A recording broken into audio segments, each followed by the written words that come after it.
puesto a la renta. Eso es lo que es. ¿Okay?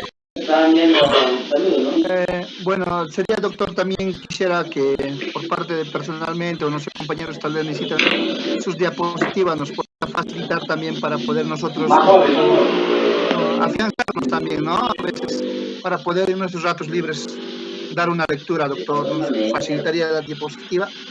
Sí, Aquí, sí. y aquí. Sí les voy a proporcionar, ¿ya? Voy a coordinar con el delegado para que a través o por el WhatsApp del delegado pueda compartir, ¿ya? Más bien, al delegado le voy a decir que me incluya en el grupo para yo a través de este grupo de WhatsApp podríamos compartir, ¿ya? Doctor, o si no, lo puede compartir también acá, por ejemplo, al donde se va a chat. Luego abajo le va a dar 3 iconos, enviará todos y al costado se llama archivo. En archivo le va a salir un par de opciones. Ya, Bueno, técnicamente 5. Al final le va a salir su ordenador. Le da ahí su ordenador y luego selecciona el archivo donde lo haya guardado. Por ejemplo, no sé, en escritorio, digamos, lo puso ahí, el archivo, las diapositivas, presiona y ponga a abrir y listo. ya, ok. Perfecto, gracias por tu aporte, Vieri. Gracias. Vamos a ver entonces, ¿ya? Pero antes de que se nos vaya la hora, pues quiero compartir con ustedes un video y quisiera que tomen interés sobre este tema del sistema tributario, ¿ya? Porque este es parte de la segunda semana, ¿ya? A fin de que podamos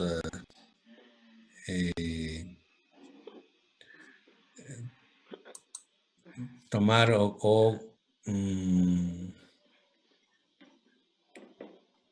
ratito, ¿dónde estoy? Ya.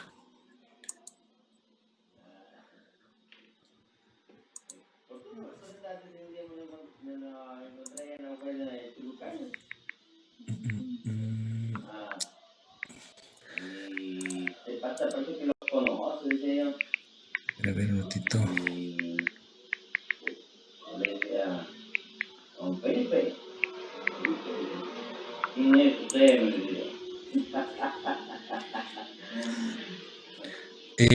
¿Me puede confirmar si visualizan un video? No. Todavía, doctor. Ya, un ratito. Un ratito.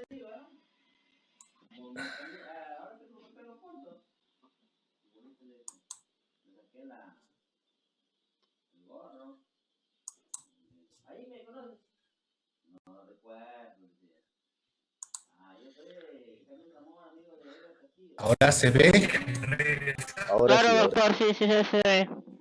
Ya. Ok. Bien. Son de 18 minutitos. Por favor, tomen la atención y si es posible anoten. Es importante esta entrevista, ¿ya? Estamos con David de la Torre, ciudadano español, con quien vamos a hablar sobre el sistema tributario en el Perú. David, buenas noches, gracias por estar con nosotros en el programa. Muchas gracias por la invitación. Bien. Para empezar, la información completa, quisiera por favor que nos describas el sistema tributario peruano. ¿Cuáles son los impuestos que tenemos? ¿Cuál es la estructura? ¿La recaudación? El sistema tributario peruano está estructurado sobre 3 grandes tributos: los impuestos, las contribuciones y las tasas.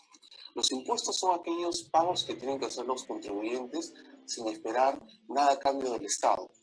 Típicamente el impuesto a la renta, el impuesto general a las rentas, los derechos arancelarios, etc.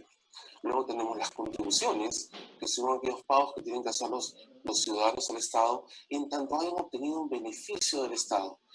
Típicamente la contribución por obra, es decir, el Estado hizo una obra pública cercana, por ejemplo, a un predio que yo tenía, ese predio aumentó significativamente de valor, yo tengo que contribuir por tanto al Estado. Y finalmente tenemos las tasas, ¿Qué son las tasas? Son pagos que tienen que hacer los ciudadanos al Estado por servicios que reciben.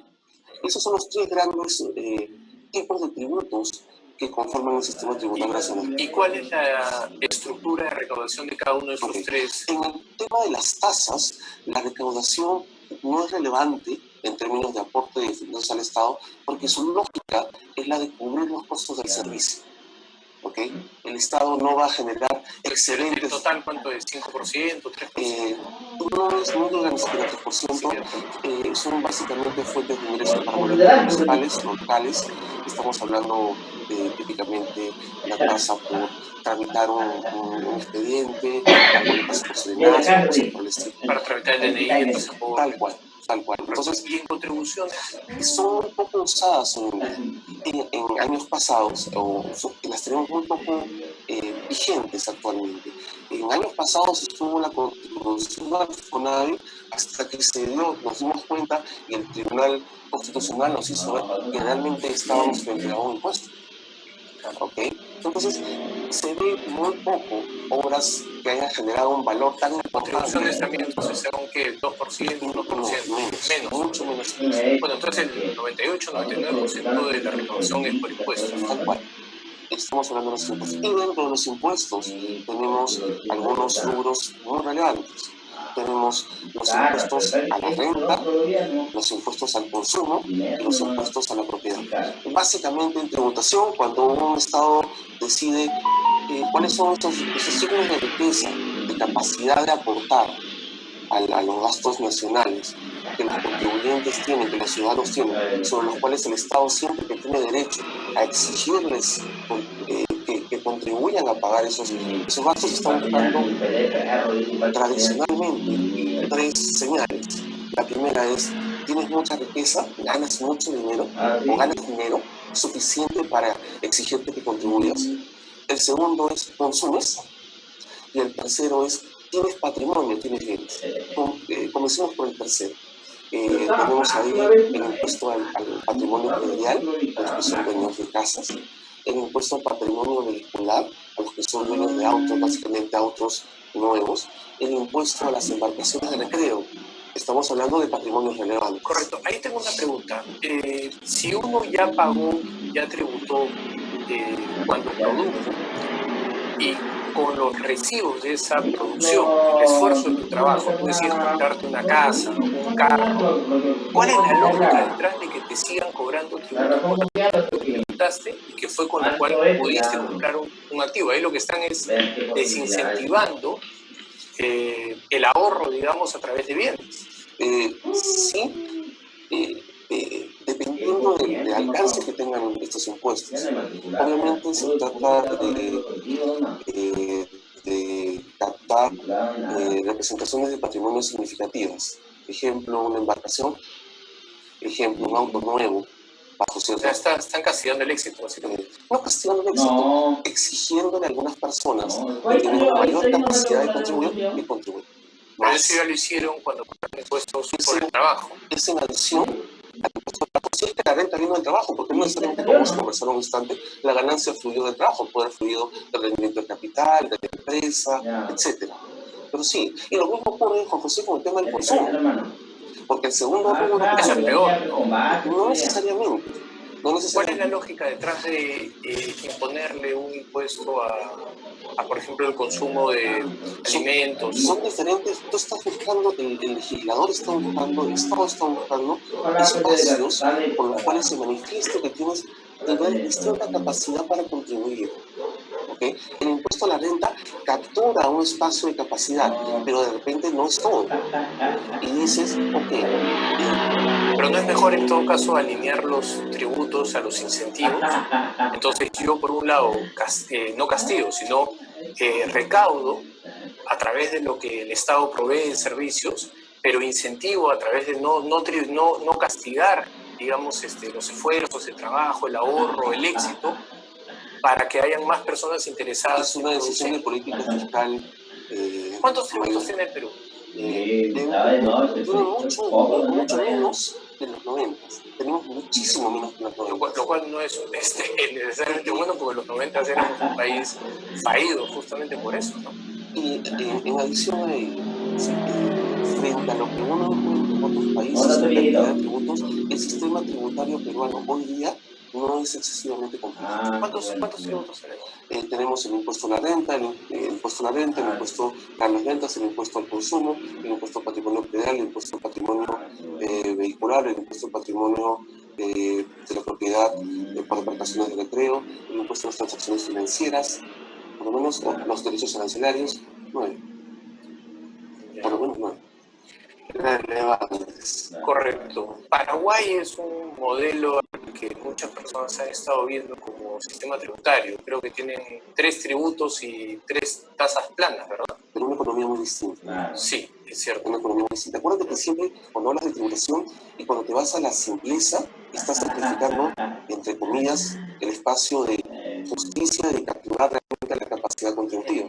En el Perú, seguramente hay gente que nos ve que recuerda esto, por comienzo de los 90, la declaración de impuestos personales, una declaración en formato larguísimo, y bueno, ahí podía deducir la carga familiar, los gastos de educación, los gastos del seguro. Entonces, si uno tenía 7 hijos, pagaba menos que el que tenía 2, y si ellos iban a la universidad, pagaban menos que los que no iban, etc. Pero era tan complejo, era muy difícil de cumplir con la complejidad, y era excesivamente difícil de fiscalizar. Entonces se fue en los 90 una simplificación. Se dijo, bueno, todos tus gastos, o sea, todas tus gastos son 7 unidades impositivas y tributarias. Y de repente se ha simplificado el Estado. Lo que requerimos es otra vez un punto medio. Correcto. Que permita variedad para los impuestos es tener, en principio, pocos impuestos que sean sencillos de pagar y con tasas razonables, ¿no? Y sencillo de fiscalizar. Sencillo de fiscalizar. En esas 4 medidas, ¿cómo describirías tú el sistema tributario? Creo que podemos sobre el impuesto a las transacciones financieras, si ya no tiene un impacto fiscal relevante. En el bolso tampoco tuvo mucho sentido, ¿no? Y dicho que desincentivo a invertir. Está ahí el tema y sobre todo la discusión ahí. Pero, por ejemplo, el impuesto a las transacciones financieras para poder acceder a las capacidades de fiscalización.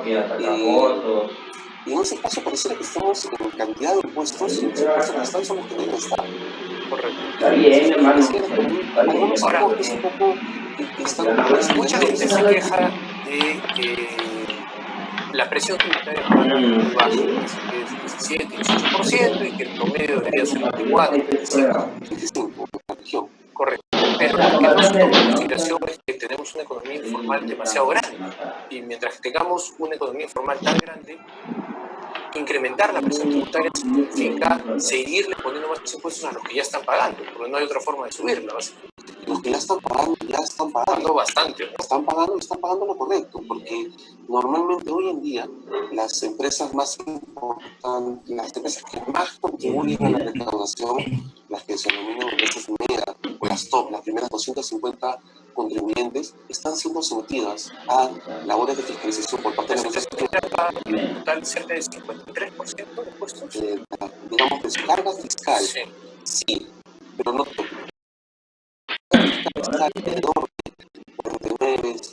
el Estado es digamos, el 50% de la renta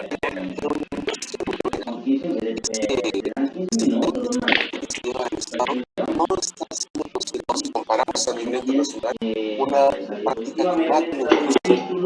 No, bueno, porque hoy día están con buenos precios, digamos, encima del promedio, y los costos todavía son bajos. Claro, el empresario busca márgenes, no busca... O sea, podemos poner este tema mucho más en la mesa en la medida que este tema cosas inaceptables. Pero siempre hay un margen, un rango para poder... ¿Ustedes han hecho el estudio de cuál es la presión tributaria de los que ya están pagando impuestos? Ese estudio no lo tenemos hoy día disponible, pero es un reto hacerlo. Es un reto hacerlo porque también te genera cierto nivel de distorsión. Claro, porque pues si tú tienes una presión tributaria del 16%, 18%, y estás considerando que más o menos el 50% de la economía es 45, 50% es informal, más o menos el 75% de la P es informal, la presión sobre los que están tributando podría pasar el 24, 25%. Sí, pero el recuerda que parte de uno de los componentes más importantes de la recaudación es el impuesto general a las rentas. Y el impuesto general a las rentas, el incidido económico, el que económicamente toma la carga fiscal más allá de quién paga el impuesto, es el consumidor final. Normalmente, ese consumidor final no es una empresa. Entonces, hay que ver esa cifra. Bien. Vamos nosotros a hacer nuestra primera pausa. Estamos conversando con David de la Torre de Una pausa y regresamos.